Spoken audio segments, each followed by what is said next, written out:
Des invités de marque. Les analyses les plus pertinentes. Objectivité. Dans le vif du sujet. Avec Enis Morey.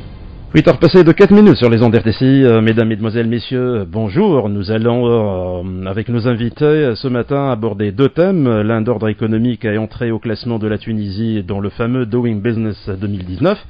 Ça vient de tomber hier et ce classement est établi chaque année par la Banque mondiale pour déterminer les pays ayant les meilleurs indices de facilité de faire des affaires.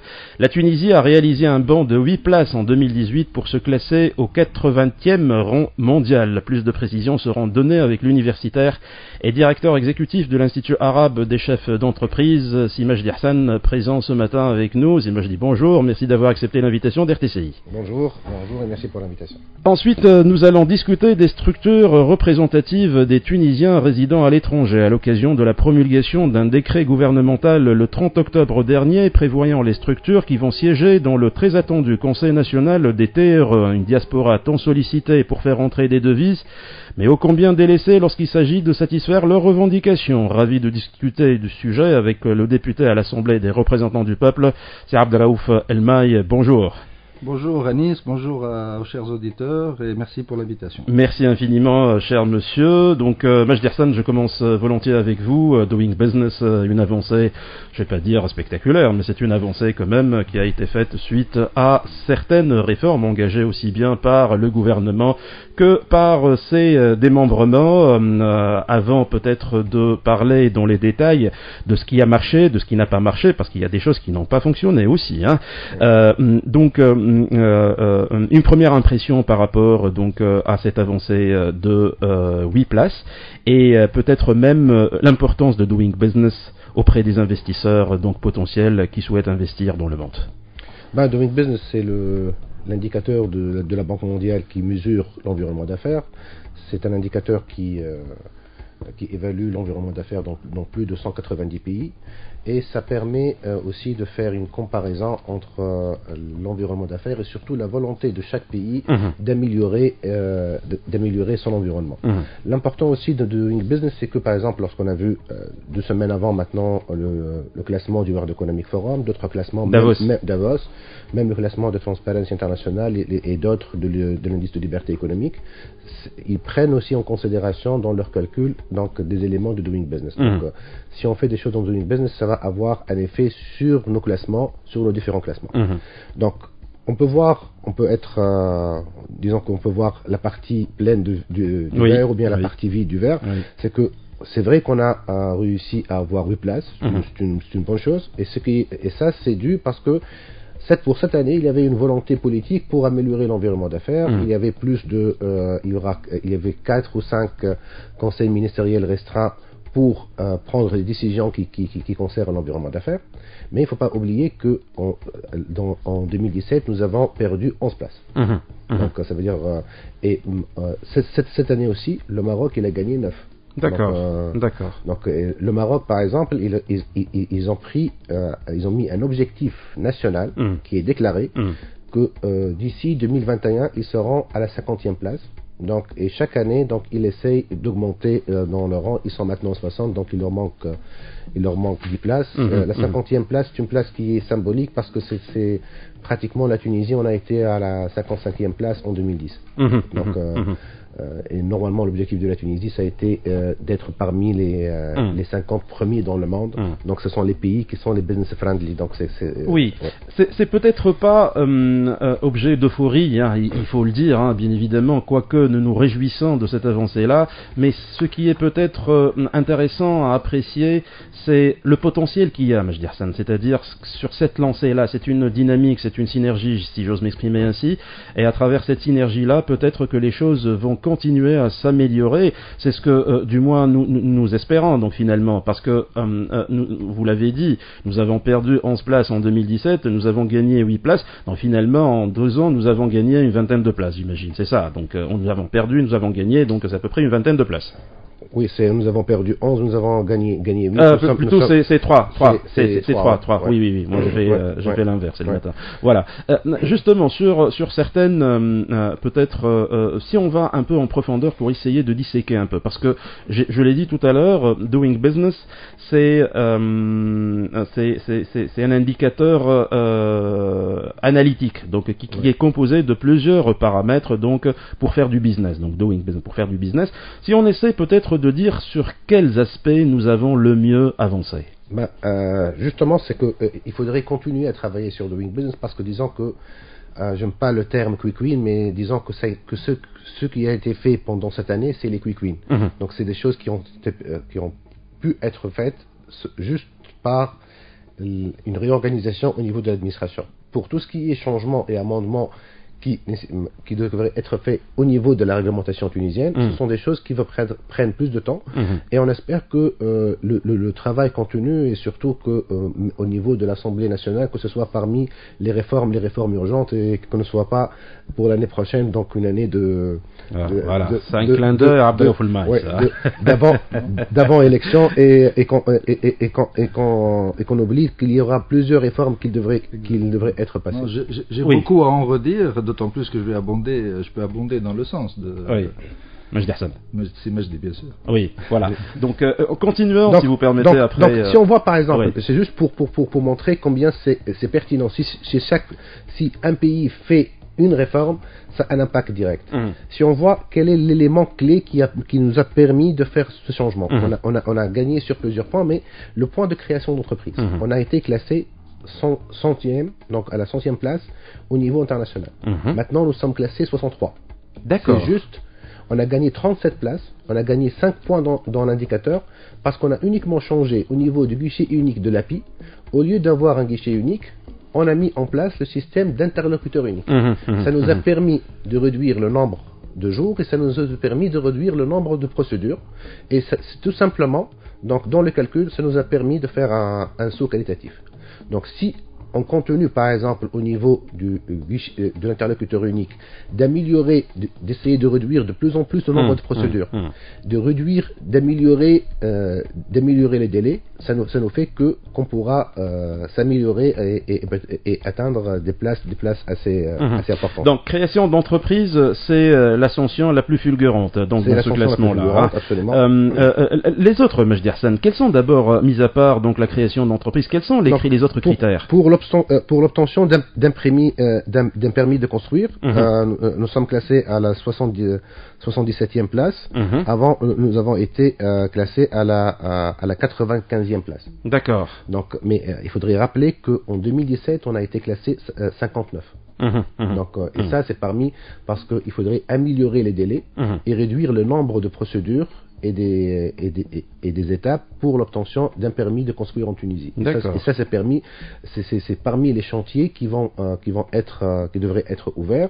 Et il faudrait rappeler qu'à partir de 2014, donc il y a une commission au niveau de la présidence du gouvernement qui travaille pour la facilitation et la simplification de l'obtention de permis de construire. Que les résultats jusqu'à maintenant n'ont pas encore terminé, parce qu'il y a toujours une divergence entre les différents départements ministériels et avec plusieurs ordres. Donc ça, c'est parmi les points qui sont améliorés. Le raccordement à l'électricité, notre classement, on a été 40 en 2017. On est 48 en 2018, et pour cette année, on a été 51. Donc on a perdu 3 places. Nous sommes en train de reculer. Nous sommes en train de reculer, mais il faudrait voir qu'en termes de nombre de scores, on a amélioré notre score de 0,14. Mais il y avait des pays qui ont fait mieux que nous. Oui, donc surtout en termes de coûts et en termes de délai. Donc ce n'est pas une question uniquement que vous améliorez dans votre pays, il faudrait que vous améliorez plus que les autres. Par exemple, pour le permis de construire, on s'est amélioré uniquement de 0,43. Mais on a gagné beaucoup de points parce que les autres pays n'ont pas fait autant. Donc grosso modo, vous êtes en train de me dire que finalement on peut améliorer les choses, mais on peut donc reculer dans le classement parce que les autres ont fait mieux. Absolument. C'est ça. Enfin, si vous permettez, bien entendu. Parce qu'on parle de classement, on parle toujours de classement de la Tunisie. Quand je regarde, vous parlez pour les permis de construire par exemple, vous dites qu'on s'est amélioré dans le classement.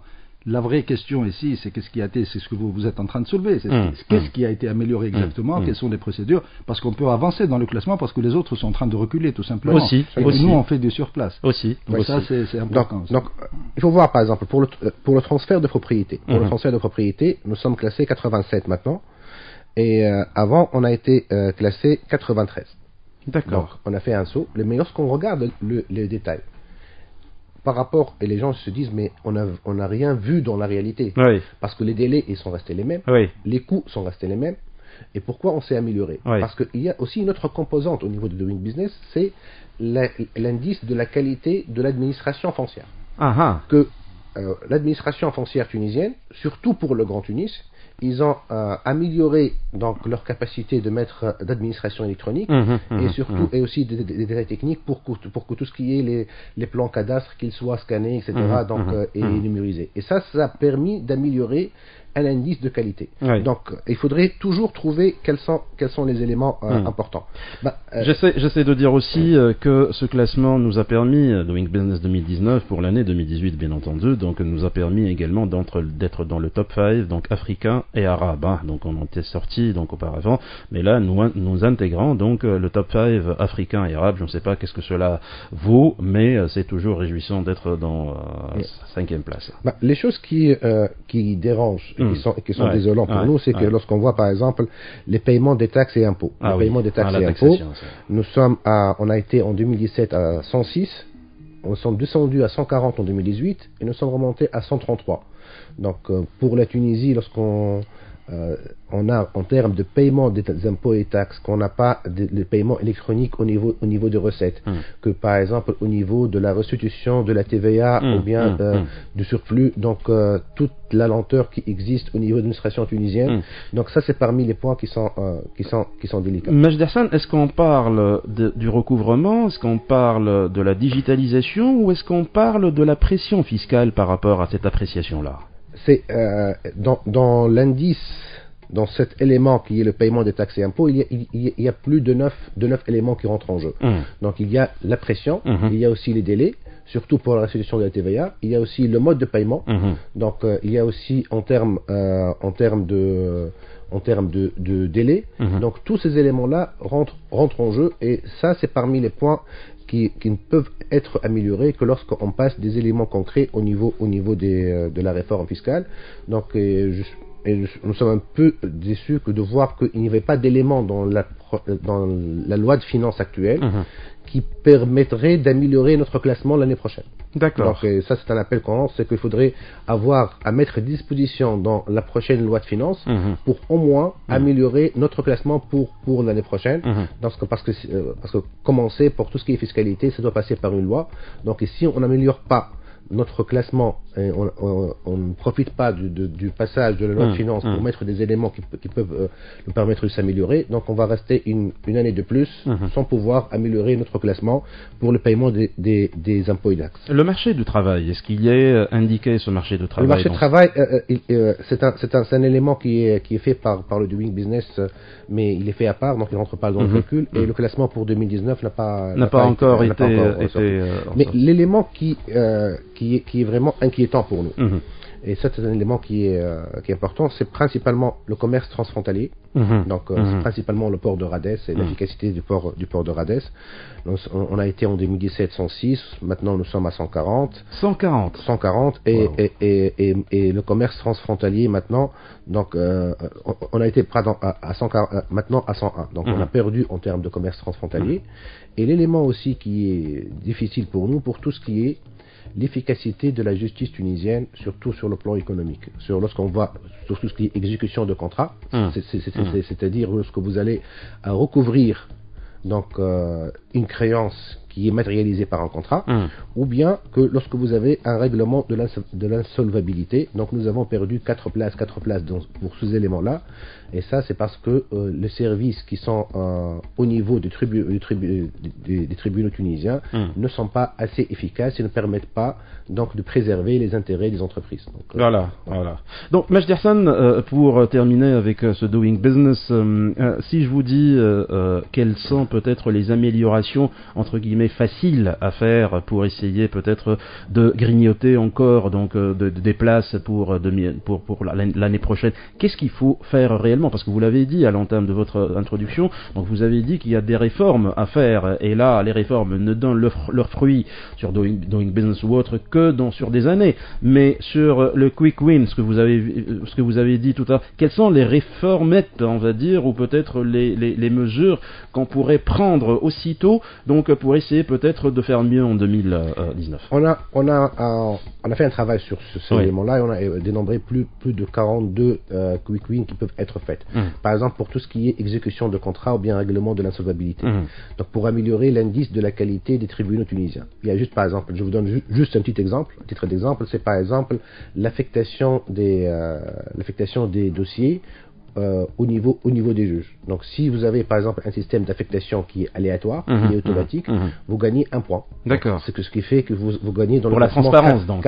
Pour la transparence, oui. 4 points. Ce n'est pas le président du tribunal qui affecte en fonction donc des juges d'instruction. Il faudrait juste mettre une petite plateforme informatique pour faire ça, ou bien faire les changements réglementaires pour le faire, et ça nous permet de gagner 4-5 points. Il y aura d'autres éléments aussi en termes de changement des lois, par exemple pour tout ce qui est l'exécution des contrats. Donc nous avons des dispositions en Tunisie, c'est pour tout ce qui est recouvrement des créances, ça devrait être fait donc dans un délai qui ne dépasse pas 90 jours. Il faudrait le faire. Par exemple, si on a à équiper, et ça a été fait en Tunisie en 2005 lorsque nous avait été le sommet mondial de l'information, on équipe par exemple les recettes des finances par des TPE. Ça nous permet de s'améliorer aussi. Des terminaux électroniques donc. Pour la carte. Oui, pour la carte. Donc pour la création d'entreprise, il suffit que par exemple que pour l'interlocuteur unique, que permettre à l'interlocuteur unique de percevoir donc à la place de la poste tunisienne donc le montant qui va être qui sera affecté pour payer les redevances et les frais. D'accord. Donc si on fait ça, on réduit le nombre de procédures, ça nous permet de gagner 5 à 6 points. C'est uniquement des choses vraiment administratives et si on le fait, si on sort les décrets, et s'il y a la volonté pour donc le faire. L'amélioration est de facto. L'amélioration est de facto, et c'est pour ça que c'est un travail contenu. Voilà. Et ça ne doit pas être un travail parce qu'il y avait le président du gouvernement qui a décidé, qui a fait. On l'a fait pendant 3 mois, 4 mois, puis on s'est arrêté. Donc et après il faudrait attendre que un autre chef du gouvernement s'intéresse donc à la même question. Voilà. À la même question pour qu'on le fait. Voilà. Merci beaucoup, Majdi Hassan. Je rappelle que vous êtes universitaire et directeur exécutif de l'Institut arabe des chefs d'entreprise.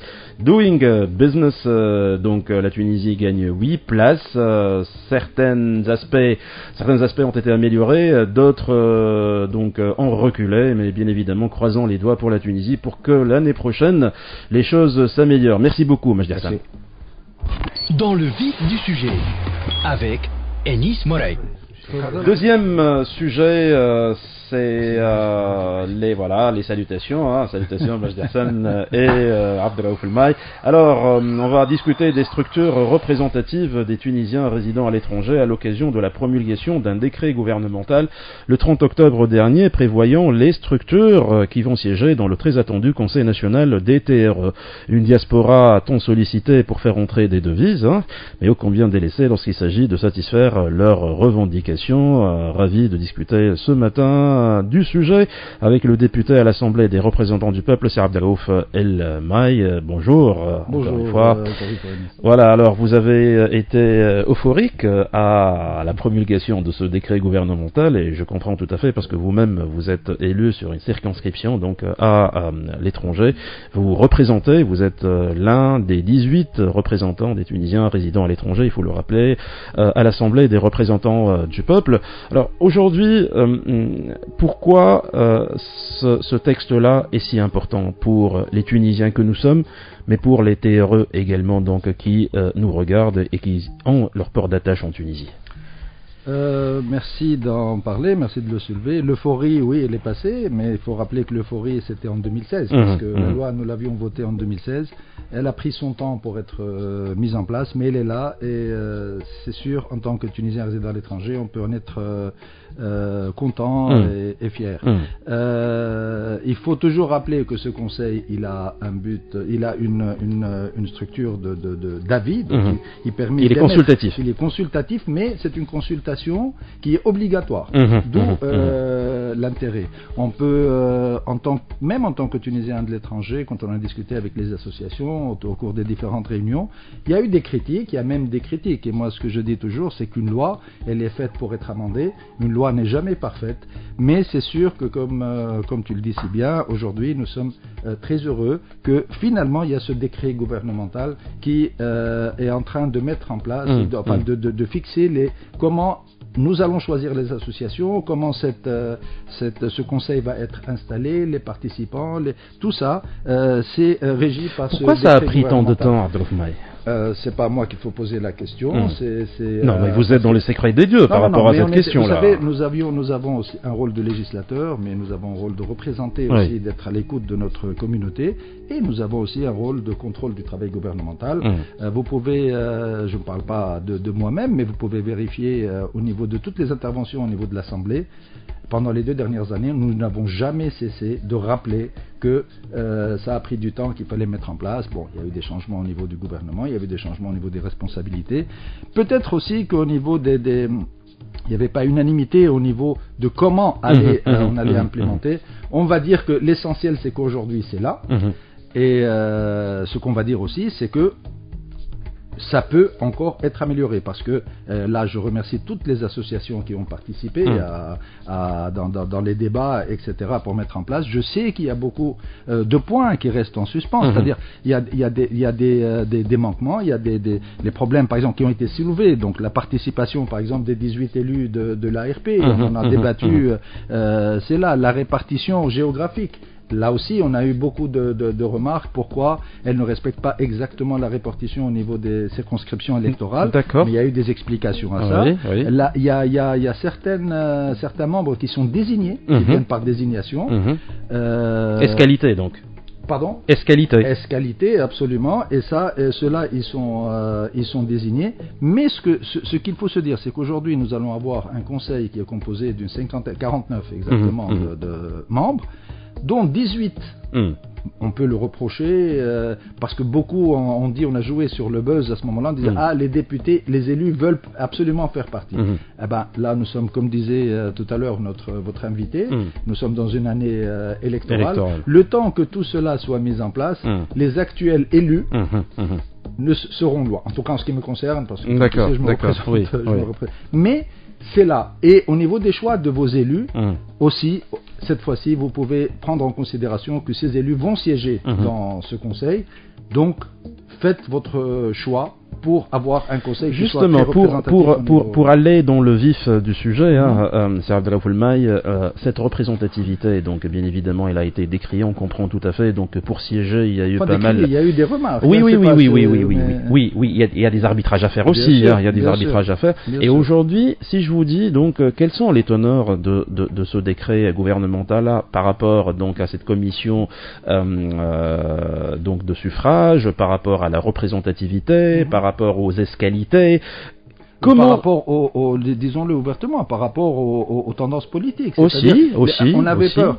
Et c'est pour ça qu'après maintes et maintes discussions au niveau des commissions et avec les associations à ce moment-là, l'option a été prise pour que ce soit par tirage au sort. Par exemple, les associations, il y a des critères, il y a un système de scoring qui va se faire. Les associations qui se présentent ne seront pas forcément, ils ne peuvent pas réclamer, non, moi je suis une association en Belgique, donc j'ai droit à un siège, pas du tout. La répartition va se faire, c'est-à-dire qu'on va recevoir, d'après le décret, les demandes des associations, les demandes d'affiliation. Ces associations doivent répondre à certains critères. Il va y avoir donc une première sélection. Quelles sont les associations qui remplissent ces conditions, qui peuvent postuler.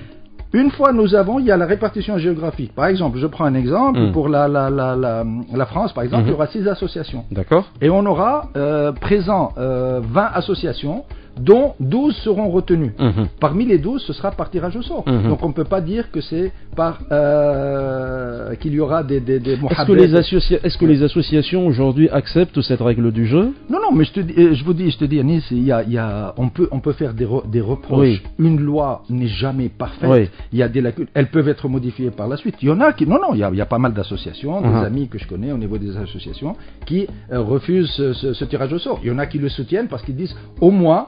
Et c'est une sorte d'équité pour pas politiser cette. Oui, mais le problème aussi, vous l'avez parlé, d'équité aussi. On peut être en présence d'une association donc qui fédère des milliers de Tunisiens résidant à l'étranger. Le premier choix. La première sélection. Oui. Donc quelqu'un qui va venir avec une association avec 3 personnes, il sera pas sélectionné. D'accord. Donc les critères au début, le premier tri, c'est ça qui va permettre d'avoir des associations qui sont vraiment existantes, qui ont une activité. Il y a le cursus activité. Qu'est-ce que vous avez fait ces dernières années, le nombre d'adhérents, les adhésions... Le sérieux de l'association également. Oui, mais c'est un système de scoring. Oui. On ne l'a pas encore, mais le système de scoring que nous avons recommandé, c'est le sérieux, par exemple, ça fait 2 points. Une association qui est sérieuse, elle a 2 points. Une association qui a 2000 adhérents, ça lui donne 4 points, etc. Et donc, une fois ce scoring fait, les associations, c'est pas une association a obtenu le meilleur score qu'elle sera automatiquement dans le conseil. Après, c'est par tirage au sort. C'est pour éviter qu'il y ait des clientélismes ou manipulations partisanes. Et Dieu sait que les Tunisiens, ils offrent 18 élus. 18 élus, c'est pas rien. Absolument. C'est un bloc parlementaire. On parlait tout à l'heure de la politique, votre invité par objectif au niveau de ses classements, etc. Pour ce conseil, un objectif est atteint, c'est sûr. Maintenant, il y a d'autres choses. Le travail ne va pas s'arrêter là. Et là, le fait que ce conseil existe, il y a beaucoup de choses qui doivent être encore améliorées pour les TRE. On parle d'investissement. D'ailleurs, je salue, j'étais entendu en off saluer Melik Jaziri, qui pour moi est un résident à l'étranger, maintenant avec le temps qu'il passe à l'étranger. Tout à fait. Mais la contribution des TRE, donc je le salue et je le félicite pour son geste vis-à-vis des Tunisiens, mais je peux vous assurer que les Tunisiens de l'étranger sont tous des ambassadeurs et des représentants. Aujourd'hui, pour venir à un point spécifique sur le monde du sport, on voit comment on peut aider la Tunisie. Maintenant, sur le plan investissement, on parle, votre collègue parlait de... Mon invité plutôt. Votre invité, il parlait des problèmes au niveau administratif, etc. C'est sûr qu'il faut améliorer. Mais il y a des incitations à mettre en place pour les TRE. Moi, il y a plusieurs points que j'ai mentionnés l'année dernière. Prenons un truc tout simple, le service au niveau des guichets uniques. Aujourd'hui, vous savez que pour avoir une carte grise pour une voiture, les paiements se font en cash. Ouais. Il y a une lacune au niveau de rentrée de devises. Imaginez. D'abord, c'est au niveau de l'efficacité du travail. Bon, c'est des dossiers, c'est des trucs qui me tiennent à cœur. Ça nous permet de combattre la corruption si on met le paiement par carte de crédit et une entrée de devises et de faciliter le travail, c'est-à-dire au lieu de passer en train de compter le cash dans les guichets. Avec toutes les corruptions donc possibles et imaginables. Tout à l'heure, votre invité parlait de l'immobilier, comment redresser. Il y a des incitations à faire pour les Tunisiens à l'étranger pour l'acquisition de l'immobilier. Vous savez qu'il y a une loi. Un Tunisien résident à l'étranger qui paye son logement à 100% en devises ne paye pas de droit d'enregistrement. Il y a une petite somme, beaucoup ne le savent pas. Nous, on a demandé, il y a eu des propositions d'aller encore plus loin. À supposer qu'il hérite quelque chose en Tunisie. Comment faire pour qu'il ramène encore de l'argent? Vous avez hérité une petite somme. Cette somme étant en fonds propres en dinars tunisiens, amenez la différence en devises et je vous fais, par exemple, je dis n'importe quoi, par exemple, un pourcentage au niveau du droit d'enregistrement. Ce qui est en devise, je vous le déduis puisque la loi est là. Il y a énormément de choses à faire. On n'a pas besoin, les Tunisiens de l'étranger, de nous dire soutenez votre pays. Mais les contre autres l'a bien prouvé, personne ne lui a demandé d'écrire ce message pour la Tunisie. Je peux vous assurer que tous les Tunisiens, mais quand les étrangers ou les investisseurs ou même les touristes, quand ils voient que les Tunisiens résidant à l'étranger n'investissent pas dans leur pays, ils vont se dire pourquoi je viendrai. Je suis sûr qu'on gagnera des points. Énormément.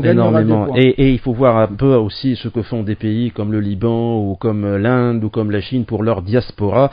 C'est essentiellement donc des politiques publiques qui tiennent en considération donc les résidents à l'étranger. Et bien évidemment, il ne faut pas continuer à voir les Tunisiens à l'étranger comme des pourvoyeurs de devises uniquement. Donc il faut les impliquer impliquer davantage, il faut essayer de leur trouver des solutions, des revendications, il faut les impliquer davantage. Ce ne sont pas des slogans. C'est le rôle de ce conseil. C'est le rôle de ce conseil parce que ce conseil permet aux Tunisiens résidant à l'étranger d'être impliqués dans l'économie nationale. Voilà. Et ça, c'est important. Voilà. Nous sommes un acteur dans l'économie nationale. On ne veut pas de faveur, mais on veut nous motiver à faire davantage, qu'on soit bien clair. Je crois que ce conseil, malgré quelques petites lacunes, pas lacunes, mais quelques petites améliorations qui sont demandées, et on va travailler dessus avec les associations et avec la société civile, mais ça reste quand même un bon acquis pour aujourd'hui, comme la loi contre le racisme. Moi je dis toujours, nous, pourquoi on était très fiers, comme tous les Tunisiens, de cette loi, parce que ce que nous subissons par endroits dans les pays d'accueil, notamment le racisme, la discrimination, eh ben aujourd'hui nous avons une loi qui l'incrimine en Tunisie. Et ça, pour revenir encore une fois, parce que doing business, avoir une loi contre le racisme, ça va nous améliorer le classement au niveau des investissements, je peux vous l'assurer. Merci beaucoup Abdelraouf Elmaï, le député à l'Assemblée des représentants du peuple, député représentant les TRE également, puisque vous avez été élu sur une circonscription électorale. Merci infiniment et on vous souhaite du bon courage et surtout donc une célérité dans la mise en place de ce Conseil national, parce que les choses vont certainement changer lorsque les Tunisiens résidant à l'étranger seront bien représentés dans ce Conseil. C'est notre rôle de contrôle du travail gouvernemental. N'oubliez pas qu'il y a un remaniement qui arrive. Ce remaniement aussi, c'est pour très très bientôt. Oui, c'est ça arrive, d'après ce que je lis, ça risque d'être cette semaine, d'après ce que je lis. Voilà, il est toujours modeste. Voilà. Il a le petit nez qui a fait comme ça. Mais il y a des demandes pour les TRE pour ce gouvernement, notamment le fait que le secrétariat d'État au TRE soit rattaché aux affaires sociales. Ouais. Comme j'ai toujours dit, les TRE, ce ne sont pas des cas sociaux, c'est une richesse nationale. Et nous avons une relation latérale avec tous les ministères. Normalement, ça devrait être rattaché au Premier ministère. Je ne vais pas dire que le vote va dépendre de ça, mais pour beaucoup, oui. Merci beaucoup Abdelraouf Elmaï. Voilà, notre émission arrive à sa fin. Un grand coucou aux Tunisiens qui sont là, mais aux Tunisiens qui résident à l'étranger et qui nous écoutent. Excellente journée, on se retrouve lundi, même heure, même chaîne. D'ici là, portez-vous bien, excellente journée, au revoir. RTCI vous a présenté Dans le vif du sujet avec Enis Morey. Vous présente la Minute Digitale.